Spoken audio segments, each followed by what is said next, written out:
inna ahadakum yujma'u khalquhu fi batni ummi arba'ina yawman nutfatan summa yakunu 'alaqatan misla dhalik summa yakunu mudghatan misla dhalik summa yursalu ilaihil malaku fayanfu fir ruh fayu'maru bi arba'i kalimatin bi katbi rizqihi wa ajali wa amali wa syaqiyyun aw sa'idun fa wallahi alladzi la ilaha ghairu inna ahadakum yu'malu bi amali ahli jannah hatta ma yakuna wa bainaha illa dhira'un fasbiqu 'alaihi kitab fayamalu bi amali nar fayadkhuluha wa inna ahadakum la ya'malu bi amali ahli nar hatta ma yakuna wa bainahu illa dhira'un fasbiqu 'alaihi kitab fayamalu bi amali ahli jannah fayadkhuluha rawal Bukhari wa Muslim.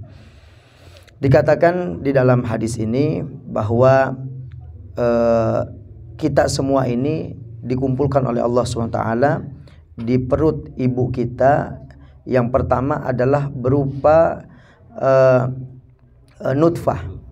Nutfah itu adalah segumpal mani, dimana kita tahu bahwa rahim seorang perempuan ketika tidak dalam keadaan hamil itu mulut rahim itu terbuka.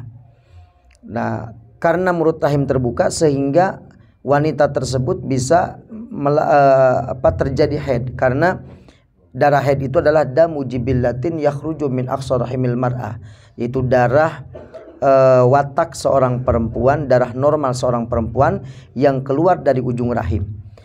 Nah, karena rahim ini mempunyai beberapa mulut dan keluarnya darah haid itu dari mulut rahim. Maka dari itu si mulut rahim ini ketika sudah terjadi hamil maka akan menutup. Nah, makanya orang-orang haid itu orang-orang yang sedang hamil itu tidak haid karena rahimnya itu sudah tertutup. Nah, rahim ini mempunyai beberapa mulut. Kalau yang kemasukan mani itu mungkin istilah kasarannya semburannya agak kenceng sehingga masuk ke dua lubang mulut rahim, maka nanti anaknya akan kembar dua. Kalau misalkan 3 bolongan berarti anak kembarnya 3, seperti itu. Nah, ketika sudah rahim tertutup maka dia akan hamil sampai melahirkan. Kalau sudah melahirkan maka si mulut rahim ini terbuka kembali dan siap kembali, seperti itu.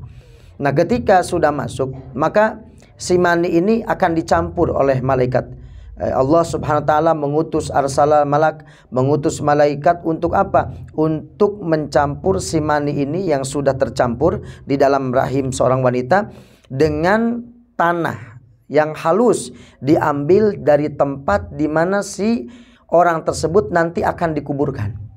Misalkan ada orang Cilimus, hidupnya di Cilimus terus selama hidupnya, tetapi dulu waktu pengambilan pencampuran dengan mani itu oleh malaikatnya diambil dari Jepang, maka nanti tahu-tahu nggak tahu gimana ceritanya, tahu-tahu ke Jepang, mati di sana dan dikuburkan di sana. Jadi kita nggak tahu nih dari mana nih tanahnya. Nah, diambil di tempat di mana nanti dikuburkan, dicampur. Setelah dicampur jadilah proses, lalu itu selama 40 hari. Setelah 40 hari kemudian, summa yakunu 'alaqatan misla dzalik, kata Rasul.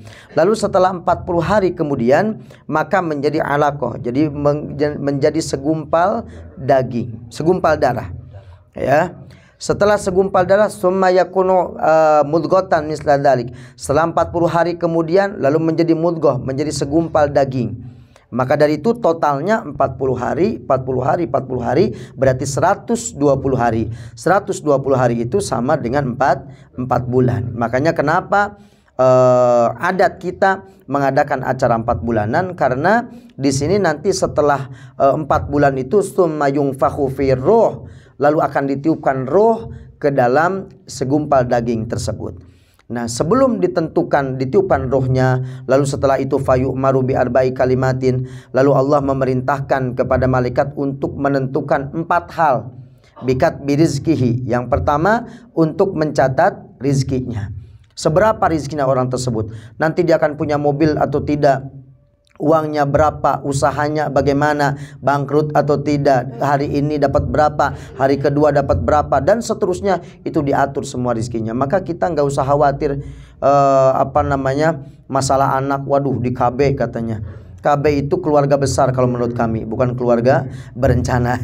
Sehingga nggak usah susah tentang masalah anak. Bahkan dalam hadis dikatakan orang yang menggugurkan kehamilannya atau tidak mau hamil, makhafatal ailah, takut tidak dikasih rezeki oleh Allah, itu termasuk daripada dosa besar karena tidak yakin kepada Allah Subhanahu wa taala. Maka dari itu sudah ditentukan rezekinya oleh Allah. Jadi enggak usah susah karena sudah ditentukan rezeki oleh Allah. Ya, ini yang pertama, bikat birizki. Yang kedua, wa ajalihi. Ajalnya bagaimana? Dia akan umurnya berapa tahun, akan matinya seperti apa, bagaimana ya, wasilah kematiannya seperti apa, jam berapa, hari apa, tanggal berapa, itu sudah ditentukan oleh Allah Subhanahu wa taala.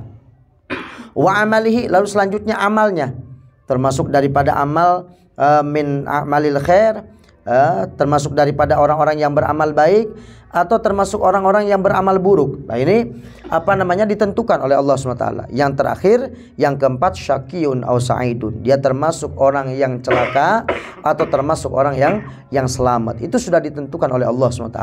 Maka karena di 4 bulan ini, dalam runtutan hadisnya, sebagaimana kita tahu di Al-Quran juga disebutkan yang semakna dengan hadis ini, tentang ilmu embriologi istilahnya.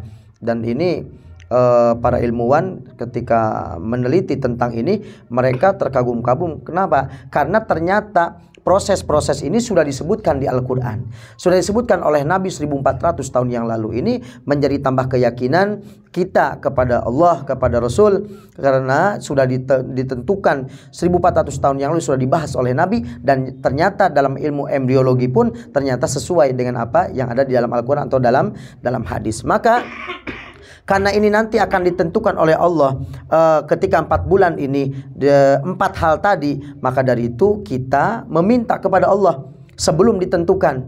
Jadi bagusnya sebelum 4 bulan. Ya, sebelum 4 bulan itu, kalau dalam hitungan nanti kan suka ada hitungan dari bidan ya.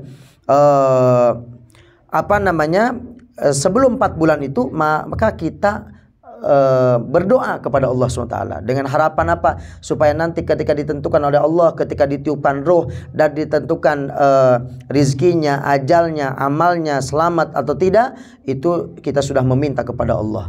Dan dikumpulkan kita di tempat ini, sebagaimana dikatakan doaul arba'in ka du'ail wali, doanya 40 orang itu seperti doanya wali mustajab. Maka dikumpulkanlah beberapa orang, lebih dari 40, berharap kepada Allah dengan barokah surat-surat yang tadi dibaca. Ada surat Maryam, mungkin ada surat Yusuf, surat Waqiah, Yasin dan sebagainya, yang mana tujuannya adalah tabarukan, tafaulan, supaya bayi yang akan ditentukan nanti kita meminta kepada Allah agar ditentukan dalam baik, ditentukan menjadi anak yang soleh atau solihah, ditentukan umurnya panjang, sehat walafiat, sebagaimana kita doa ketika sedang hamil, Allahumma fadma fi batni, misalkan ibu Rizki Sa'diyah Nurul Khair minal janin waj'alhu dzurriyyatan thayyibah waj'alhu waladan sholihan shayyan hadiqan aliman amilan sa'idan marzuqan muwaffiqan lil khairat ghaniyan sakhiyan zahidan lil haramain liadain nusukan badan lil walidain.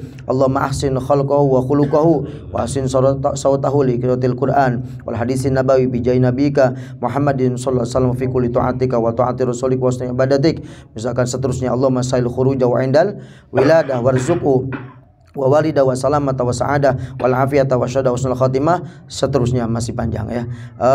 Doa yang dibacakan, dipanjatkan oleh kita khususnya hari ini, karena Ananda Dudan minta bantuan kepada kita, mengumpulkan kita supaya doanya mustajab. Dan juga untuk yang hamilnya dan suaminya, setiap saat, setiap waktu selalu berdoa kepada Allah Subhanahu wa taala agar bayi yang dikandung dan juga yang mengandungnya dalam keadaan selamat, sehat walafiat, sehingga lahir dalam keadaan selamat dan tidak ada halangan suatu apapun.